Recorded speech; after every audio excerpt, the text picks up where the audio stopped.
नमस्कार, Byju's exam prep IAS Hindi platform पर आपका स्वागत है। आज हम लोग 23 फरवरी 2022 के दैनिक क्विज की चर्चा करेंगे, जो कि आगामी संघ लोक सेवा आयोग की प्रारंभिक परीक्षा के दृष्टिकोण से लाभदायक सिद्ध होगा। तो आइए पहले प्रश्न की ओर चलते हैं। निम्नलिखित में से कौन सा से सही सुमेलित कौन है? तो पहला कथन है ई मार्ग, यानी प्रधानमंत्री ग्राम सड़क योजना के तहत निर्मित ग्रामीण सड़कों के रख रखाव के लिए एक ई गवर्नेंस समाधान है। तो इससे संबंधित पीआईबी में खबर आई हुई है। तो यहां पर आप देख सकते हैं ई मार्ग दिया गया है और दूसरा कथन यानी पहला कथन सत्य हो जाता है। दूसरा कथन है भू स्थानिक ग्रामीण सड़क सूचना प्रणाली। तो प्रधानमंत्री ग्राम सड़क योजना की राष्ट्रीय स्तर पर भौगोलिक प्रस्तुतिकरण, यह भी पीआईबी में ही दिया गया है। इसी तरह से यह कथन भी सत्य हो रहा है। जियो सड़क, प्रधानमंत्री ग्राम सड़क योजना के लिए ऑनलाइन भू स्थानिक अंतरण प्रणाली, तो यह भी कथन सत्य है। अतः चौथा है राष्ट्रीय ग्रामीण बुनियादी ढांचा विकास एजेंसी प्रधानमंत्री ग्राम सड़क योजना के लिए नोडल कार्यान्वयन एजेंसी है। तो यह चौथा कथन भी सत्य, अतः चारों कथन सत्य है। तो उत्तर क्या होगा? आंसर डी होगा। तो इससे संबंधित यह पीआईबी में खबर आई हुई है, तो जिसमें केंद्रीय मंत्री गिरिराज सिंह ने पब्लिक डोमेन में ग्रामीण कनेक्टिविटी जीआईएस डेटा जारी किया है। तो इसमें 8 लाख प्लस ग्रामीण सुविधाओं, 10 लाख प्लस बस्तियों और 25 लाख प्लस किलोमीटर ग्रामीण सड़कों के लिए जीआईएस डेटा शामिल है, जिसे पीएमजीएसवाई योजना के लिए विकसित जीआईएस प्लेटफॉर्म का उपयोग करते जुटाया और डिजिटलीकरण किया गया है। तो दोस्तों, यह प्रधानमंत्री ग्राम सड़क योजना यह 2000 में स्टार्ट हुई थी, वर्ष 2000 में। इसका उद्देश्य यही है कि पूरे देश में आबादी वाली बस्तियों को 12 मासी सड़कों से जोड़ना और बाद में ग्रामीण अर्थव्यवस्था को बढ़ावा देने के लिए ग्रामीण सड़कों का समेकन और उन्नयन भी इसमें शामिल किया गया। तो शुरुआत के बाद से 7.83 लाख किलोमीटर सड़कों को मंजूरी दी गई, जिसमें 2.69 लाख करोड़ रुपए की लागत से 6.90 लाख किलोमीटर सड़कों का निर्माण किया गया। इसमें लॉजिस्टिक खर्च को कम करने और बुनियादी ढांचे को मजबूत करने के लिए भारत में बुनियादी ढांचे की परियोजनाओं की योजना बनाने और उसके क्रियान्वयन के लिए गति शक्ति एक राष्ट्रीय मास्टर प्लान और डिजिटल प्लेटफॉर्म है। तो इस तरह से NRIDA दोनों योजनाओं की बेहतर योजना और क्रियान्वयन के लिए डेटा के आदान प्रदान के उद्देश्य से गति शक्ति के साथ सहयोग कर रहा है। तो इन सड़कों की मंजूरी, कार्यान्वयन, रख रखाव और शिकायत निवारण के लिए NRIDA ने जियो सड़क, ई मार्ग और मेरी सड़क जैसे IT एसेट्स का उपयोग किया है। अब बढ़ते हैं दूसरे प्रश्न की ओर। निम्नलिखित में से कौन सा कथन मिशन वात्सल्य को अच्छी तरह परिभाषित करता है? तो संपूर्ण भारत में बाल कल्याण सेवा और बाल संरक्षण सेवा योजना है यह, कि दूसरा है भारत भर में महिलाओं के सशक्तिकरण और सुरक्षा योजनाओं को समाहित करने वाली अम्ब्रेला योजना है, तीसरा है बच्चों के पोषण विकास के लिए एक अम्ब्रेला योजना, और चौथा है नवजात और मातृ मृत्यु दर को कम करने वाली अम्ब्रेला योजना। तो इसमें उत्तर होगा संपूर्ण भारत में बाल कल्याण सेवा और बाल संरक्षण सेवा योजना। तो यह अच्छी तरह से मिशन वात्सल्य को परिभाषित कर रहा है। तो महिला और बाल विकास मंत्रालय की सभी प्रमुख योजनाओं को उनके प्रभावी क्रियान्वयन और कार्यक्रमों के लिए 3 अम्ब्रेला योजनाओं के अंतर्गत वर्गीकृत करने की घोषणा की गई थी, जिसमें मिशन पोषण 2.0, मिशन वात्सल और मिशन शक्ति। तो इसमें मिशन शक्ति जो भारतीय संविधान ने स्वतंत्रता और अवसर के संबंध में महिलाओं और पुरुषों को समान अधिकार प्रदान किए हैं और एक समावेशी समाज बनाने की भी आवश्यकता है, जिसमें महिलाओं और लड़कियों को संसाधनों और अवसरों तक समान पहुंच हो। तो यह मिशन शक्ति। और मिशन पोषण 2.0 सरकार पूरक पोषण कार्यक्रम और पोषण अभियान के विलय के बाद मिशन पोषण 2.0 शुरू किया और यह डिलीवरी, आउटरीच, पोषण संबंधी संबंधी सामग्री और परिणामों को मजबूत करने में मदद कर रही है। और मिशन वात्सल्य जो है, इसमें वह मिशन बच्चों की सुरक्षा और भलाई सुनिश्चित करने के उद्देश्य से इसे शुरू किया गया है। तो इससे संबंधित द हिंदू में खबर आई हुई है, तो बाल कल्याण योजना में 390% की बढ़ोतरी देखी गई है। तो केंद्रीय मंत्री स्मृति ईरानी ने कहा कि सरकार की बाल केंद्रित योजना 2014 से बजटीय आवंटन में 390% की वृद्धि देखी गई है। इसी तरह से महिला और बाल विकास मंत्री ने अपने मंत्रालय के तहत कुछ योजनाओं के लिए आवंटन में वृद्धि दिखाते हुए 2 बार ग्राफ साझा करके बताया है। तो एक ग्राफ में मिशन वात्सल्य, जिसमें 390.66% की वृद्धि दिखाई गई है। तो यह आवंटन 2013-14 में 300 करोड़ से बढ़कर 22-23 में 1472 करोड़ रुपए हो गया है। इसी तरह से एक अन्य ग्राफ में सक्षम आंगनवाड़ी और पोषण 2.0 के लिए 14.48% इंक्रीज किया गया है, यानी बढ़ाया गया है। अब बढ़ते हैं तीसरे प्रश्न में, निम्नलिखित कथनों पर विचार कीजिए। तो पहला कथन है, मूल संविधान में मौलिक कर्तव्यों का प्रावधान नहीं था। दूसरा है, स्वर्ण सिंह समिति की सिफारिशों के आधार पर संविधान में 42वें संविधान संशोधन अधिनियम के माध्यम से सभी मौलिक कर्तव्यों को संविधान में जोड़ा गया था। तीसरा है, स्वर्ण सिंह समिति ने मौलिक कर्तव्यों का पालन न करने के लिए दंडात्मक प्रावधानों का सुझाव दिया था। और चौथा कथन है, मौलिक अधिकार और मौलिक कर्तव्य दोनों भारत के अनिवासियों पर लागू नहीं होते हैं। तो इन चारों कथनों में से आपको बताना है कि कौन से गलत हैं। तो आइए पहले कथन पर हम लोग चर्चा करते हैं कि मूल संविधान, यानी जब संविधान लागू हुआ था, यानी 26 जनवरी 1950 को हमारा संविधान, यानी भारत एक रिपब्लिक कंट्री, एक गणतंत्रात्मक देश के रूप में अस्तित्व में आया। हालांकि 26 नवंबर 1949 को हमारा संविधान तैयार हो चुका था, तो उसमें मौलिक कर्तव्यों के बारे में कोई प्रावधान नहीं था।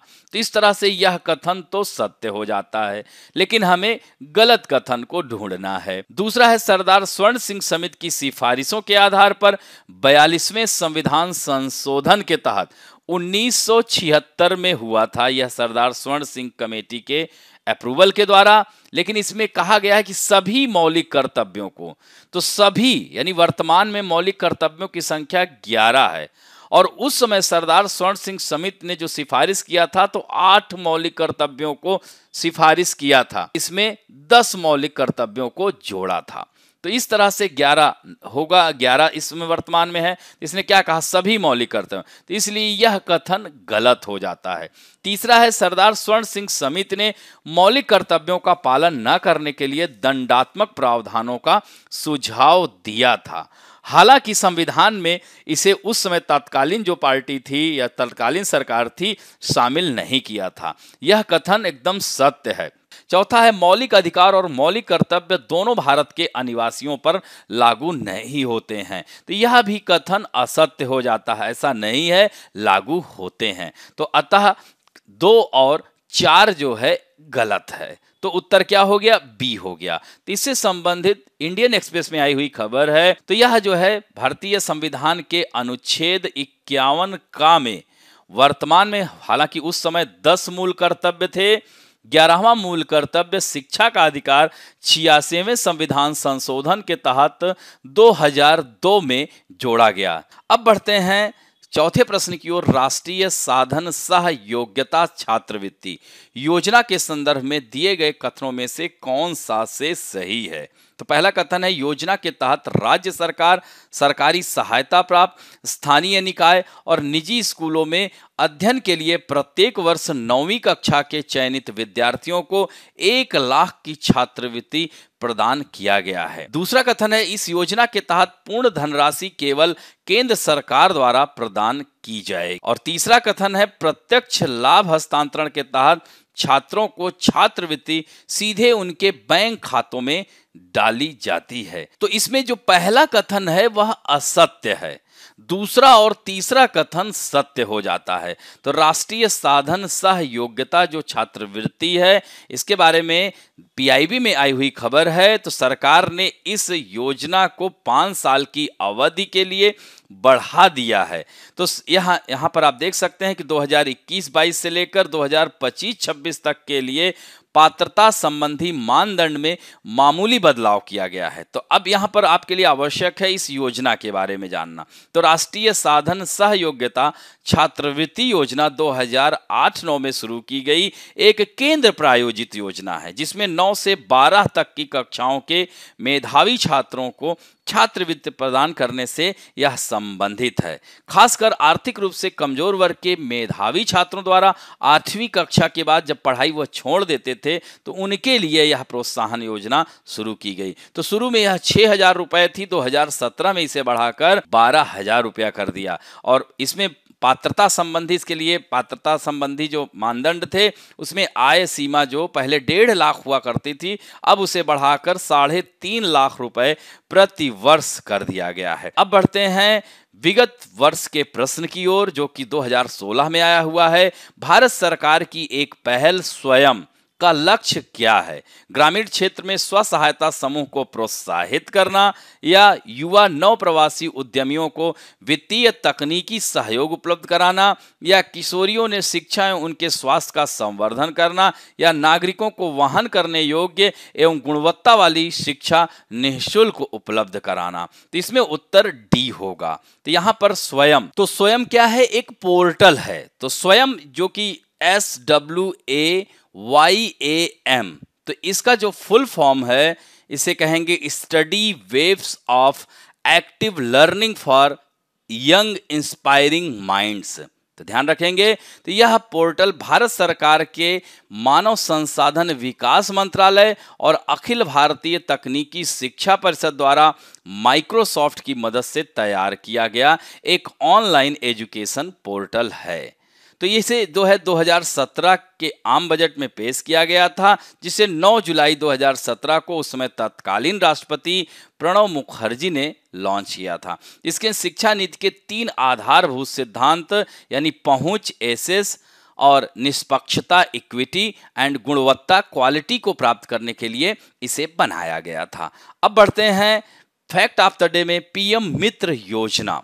तो यह भी पीआईबी में आई हुई खबर है। तो यहाँ पर आप देख सकते हैं पीएम मित्र योजना का जिक्र किया गया है इस खबर में। तो यहाँ महत्वपूर्ण है कि परिधान उद्योग को अपने पैमाने व आकार को बढ़ाने और पीएलआई योजना का लाभ उठाने के लिए आपूर्ति श्रृंखला पर ध्यान देना चाहिए, यह वस्त्र मंत्रालय के सचिव उपेंद्र प्रसाद सिंह ने कहा है। और इस तरह से अगले वित्त वर्ष या उसके बाद के साल में परिधान निर्यात के $20 बिलियन के आंकड़े को पार करने की भी संभावना है, और 5 वर्षों में वस्त्र निर्यात के मौजूदा $40 बिलियन से $100 बिलियन के आंकड़े को पार करने की संभावना है। और इस तरह यह अगर बात करें तो यह 44वां स्थापना दिवस AEPC ने मनाया। तो इस तरह सरकार पीएलआई योजना के साथ साथ प्रधानमंत्री मेगा एकीकृत वस्त्र क्षेत्र और परिधान पीएम मित्र योजना को सफल बनाने के लिए प्रतिबद्ध है। तो यहाँ पर पीएम मित्र योजना क्या है? तो यह केंद्र सरकार ने 7 मेगा टेक्सटाइल पार्क बनाने की घोषणा की थी। तो इसके तहत PPP मॉडल का प्रयोग में लाया गया है। तो केंद्र सरकार इंटरेस्टेड राज्यों में ग्रीन फील्ड या ब्राउन फील्ड, जहां पर पहले से कार्य चल रहा है, क्षेत्रों में पार्क बना रही है। तो टेक्सटाइल मंत्री ने यह भी सूचित किया है कि अब तक 10 राज्यों ने इस क्षेत्र में अपनी रुचि दिखाई है। तो इसकी विशेषता यही है कि इस योजना के द्वारा देश के 21 लाख लोगों को रोजगार मिलेगा, जिनमें से 7 लाख लोगों को प्रत्यक्ष और 14 लाख लोगों को अप्रत्यक्ष रूप से यह रोजगार मिलेगा। तो इस तरह से इसका उद्देश्य 5F को कवर करता है, यानी फार्म टू फॉरेन, यानी फार्म, फाइबर, फैक्ट्री, फैशन और फॉरेन की एक वैल्यू चेन से है इसका मतलब। तो यह वैल्यू चेन हमारे देश के अलग अलग हिस्सों में बटी हुई है, जैसे कपास, कॉटन गुजरात तथा महाराष्ट्र में बनता है, वहां से तमिलनाडु जाता है, तो उसके बाद प्रोसेसिंग होकर बेंगलुरु जाता है, फिर निर्यात के लिए अलग अलग पोर्ट पर जाता है, क्योंकि हमारे देश में अब तक कोई भी मेगा टेक्सटाइल पार्क नहीं है। तो इस तरह से AEPC क्या है, इसे परिधान निर्यात संवर्धन परिषद कहा जाता है। तो इसकी स्थापना 1978 में भारत में परिधान निर्यातकों के आधिकारिक निकाय के रूप में की गई थी, और यह केंद्रीय कपड़ा मंत्रालय के अंतर्गत आता है और इसका मुख्यालय गुरुग्राम हरियाणा में है। तो शीर्ष निकाय भारतीय निर्यातकों के साथ आयातकों और अंतर्राष्ट्रीय खरीदारों को अमूल्य सहायता प्रदान करता है, और AEPC का उद्देश्य भारतीय परिधान उद्योग को अपने प्रतिस्पर्धी लाभ और वैश्विक स्थिति को बढ़ाने के लिए बढ़ावा देना, समर्थन करना और सुविधा प्रदान करना है। तो इस तरह से आज का यह फैक्ट ऑफ द डे था। आशा करता हूं कि आज का भी वीडियो आप लोगों को अच्छा लगेगा, और अच्छा लगे तो प्लीज लाइक, शेयर, सब्सक्राइब और बेल आइकन दबाना ना भूलें। धन्यवाद।